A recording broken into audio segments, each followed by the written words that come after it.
Salut, c'est Cyril de Web de Fou, j'espère que tu vas bien. Aujourd'hui, on se retrouve pour un nouveau podcast pour voir ensemble qu'est-ce qu'on peut faire d'une base de données email récupérée ou tombée du camion par-ci par-là, si tu vois ce que je veux dire. Je vais te répondre à ça, je vais te dire ce qu'on peut en faire, quels sont les dangers, et surtout, derrière, est-ce que tu peux vraiment faire de l'argent ou quelles sont les solutions. Avant ça, tu connais le truc, tu cliques sur le bouton s'abonner, tu vas dans la description, il y a un lien. Dans ce lien, tu cliques dessus, tu mets ton email, et tous les matins, tu reçois un podcast à forte valeur ajoutée, avec des informations qui vont changer ta vie et ton business. Ok? Allez, on y va. Je vais pas dire que ça arrive à tout le monde, mais il arrive un moment dans la vie où t'as ton collègue, t'as peut-être ton frère, quelqu'un de ta famille, un patron, un copain, peu importe, t'as quelqu'un qui te dit qu'il a une base de données client ou il a en gros un fichier où il y a les clients, des prospects ou quelque chose comme ça. Ça arrive régulièrement à beaucoup de personnes, alors pas forcément à tout le monde, mais ça arrive à pas mal de personnes. Et on m'a très souvent posé la question, qu'est-ce que je fais d'une base de données qu'on me donne ou qu'est-ce que peut faire un ami d'une base de données que j'ai récupérée? Il y a beaucoup de gens qui travaillent, par exemple, dans des grosses structures ou même des plus petites, peu importe, et qui ont accès à des informations où des fois ils se disent bon, je peux peut-être en faire quelque chose. Alors là, c'est la tentation du diable. Alors évidemment, c'est toi et t'as ton côté juridique qui fait la différence. Tu n'as pas le droit de faire du vol industriel, qu'on se le dise, c'est-à-dire tu n'as pas le droit de voler les fichiers de la société dans laquelle tu te situes. Et puis surtout, en parler, c'est encore plus délicat et encore plus dangereux puisque tu sais vraiment pas à qui en parler et finalement quelqu'un peut te dénoncer pour un truc comme ça. Donc sache-le, déjà je le dis, grosse pratique illégale, je dois le dire, c'est une pratique illégale. Tu ne peux pas détourner un fichier client, tu ne peux pas voler, tu vois, si par exemple t'es commercial dans une boîte de menuiserie et que tu voles le fichier et que tu le revends à une autre menuiserie, ça s'appelle du vol industriel et on peut t'attaquer pour ça, tu peux aller en prison avec des amendes, enfin franchement c'est chaud quoi. Donc tu peux pas faire ça.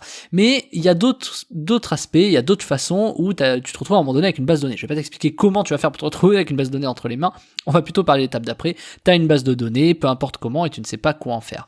Donc tu l'as dans les mains, tu sais pas quoi en faire, mais avant de te dire quoi en faire, il faut que je te parle des dangers, c'est-à-dire que cette base de données, en général, elles sont propres à une entreprise, et dans cette entreprise, tu as généralement le CIO ou des gens qui ont leur adresse email dédiée à ça, c'est-à-dire que dans le fichier que tu as, il faut déjà savoir si t'as pas un email qui peut juste montrer que ça appartient à telle société. Je m'explique. Imaginons, je sais pas, on va prendre Carrefour. Imaginons, on te retrouve avec la base de données de Carrefour.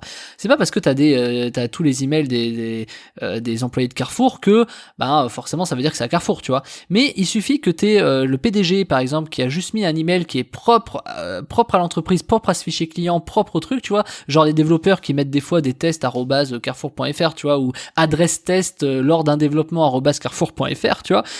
Il suffit que t'aies cette adresse unique qui a été créée et testé dans ce fichier client pour que dès lors que tu vas en faire quelque chose, tu seras foutu parce qu'on va le trouver. Et ça, c'est quand même assez compliqué. Je te dis ça parce que quand tu as un fichier client, il faut être certain que t'as pas des trucs comme ça. Alors évidemment, tu peux avoir tendance à te dire que, par exemple, si c'est le PDG de Carrefour, il reçoit pas que des emails de Carrefour, tu vois, et donc il a forcément sa boîte qui est un peu spammée, enfin, tu vois, comme tout le monde, comme toi, comme moi, comme tout le monde.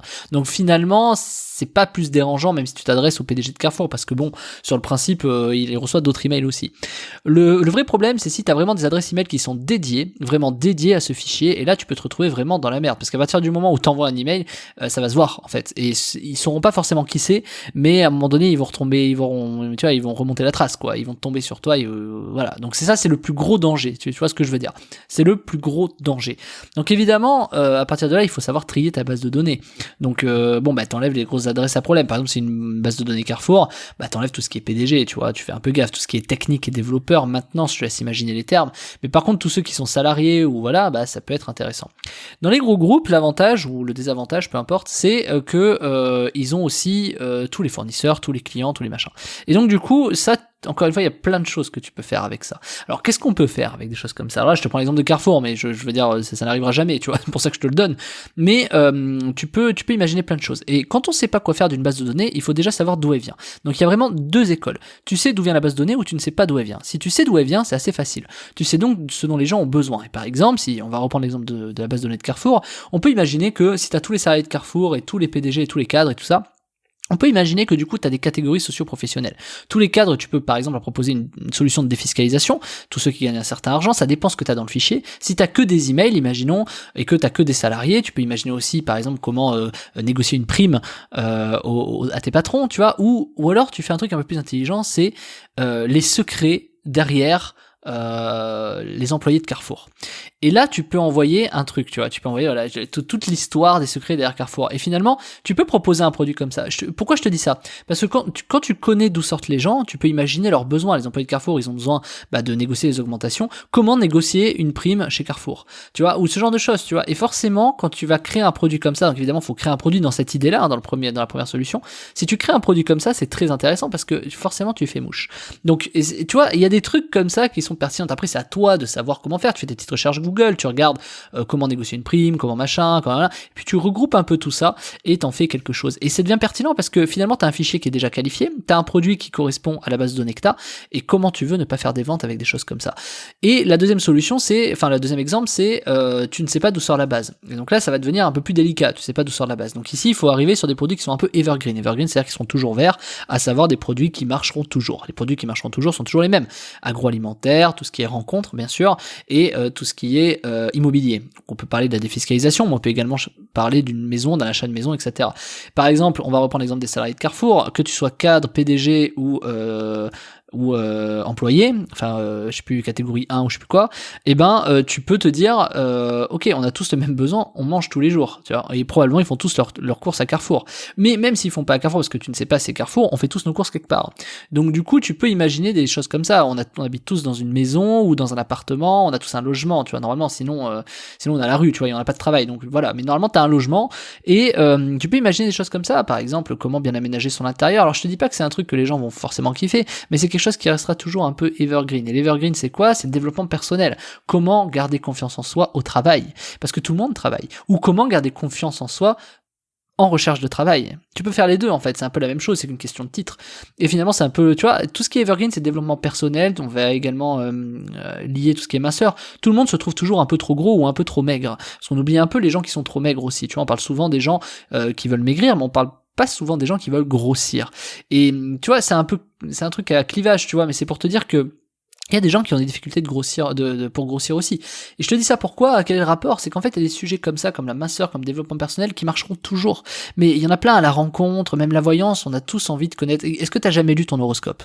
Est-ce que vraiment, des fois, quand tu vois pas l'horoscope dans le journal ou sur internet, est-ce que, allez, je me laisse tenter, ou dans le magazine, pendant tes mots fléchés en vacances, ou des trucs comme ça, est-ce que tu te dis pas, tiens, je vais quand même le lire, tu vois. Bien sûr que oui, tu le lis, me dis pas non. Donc en fait, on est tous un peu sensibles à ça. Est-ce que pour autant tu paierais, c'est un autre sujet, mais dis-toi qu'il y en a plein qui de toute façon paieraient. Donc t'achètes un journal, tu fais des mots fléchés, t'achètes de la bouffe, tu scolarises tes enfants, ou si tu scolarises pas tes enfants, on est tous passés par des étapes de recherche d'emploi, on veut tous gagner un peu plus d'argent quelque part, on veut tous avoir les meilleurs taux de crédit, on veut de toute façon ce qu'il y a de meilleur pour nous, on veut le meilleur, c'est humain.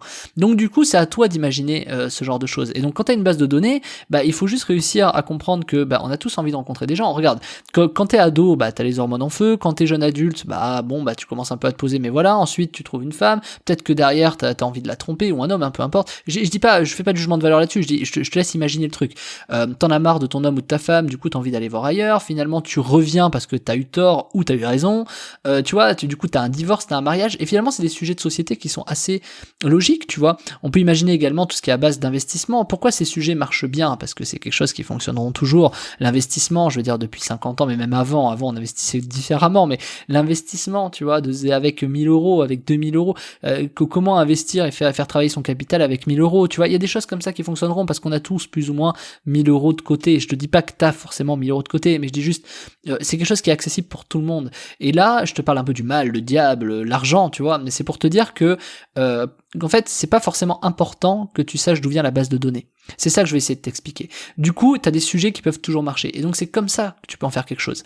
Donc, en fait, une base de données, c'est facile à partir du moment où tu sais créer les produits. Et si tu as la bonne idée, avant de créer le produit, c'est-à-dire si tu te dis tiens, j'ai envie par exemple de voir à quoi, tu vois, je sais pas, est-ce que il y a des trucs de décoration, et c'est là où l'affiliation entre en compte. Plutôt que de créer le produit, tu vas regarder s'il y a des campagnes d'affiliation. Excuse-moi, je tapais le micro. Tu vas regarder s'il y a des campagnes d'affiliation sur le produit. Et là, c'est gagné, tu vois. Sauf qu'encore faut-il savoir comment légaliser les emails que tu as récupérés. Parce que c'est bien beau de faire ça, d'avoir l'idée, d'avoir la base de données, de savoir quand envoyer, avoir des programmes d'affil, appuyer sur un bouton. Le problème, c'est que avant d'appuyer sur un bouton, il faut que tu respectes quelques conditions légales de récupération de base de données, parce que tu as récupéré cette base de données, mais quand tu vas la shooter, qu'est-ce qui va se passer, tu vois? Est-ce que t'as des gens qui vont se plaindre? Est-ce que on va te porter plainte, etc. Et il y a des façons de légaliser sa base de données, et c'est ce que je t'apprends dans la formation de la semaine qui s'appelle légaliser ses emails récupérés. Donc si t'as une base de données, ou même si t'as récupéré une base email tombée du camion, eh ben, je t'apprends la méthode pour légaliser ces emails. Elles sont 100% légales, elles sont 100% opt-in, et elles sont 100% parfaites pour répondre à ton besoin, même si tu récupères une base de données sortie de nulle part. Il y a quelque chose qui marche forcément, c'est des failles de la RGPD, et bien évidemment, peu de personnes en parlent, et faut être mailer pour comprendre pourquoi. Je te laisse cliquer sur le bouton en dessous, le lien dans la description, ça s'appelle légaliser ses emails récupérés. Tu cliques dessus, et puis on se rejoint de l'autre côté, et je vais t'apprendre comment légaliser une base de données. Je te dis à tout de suite.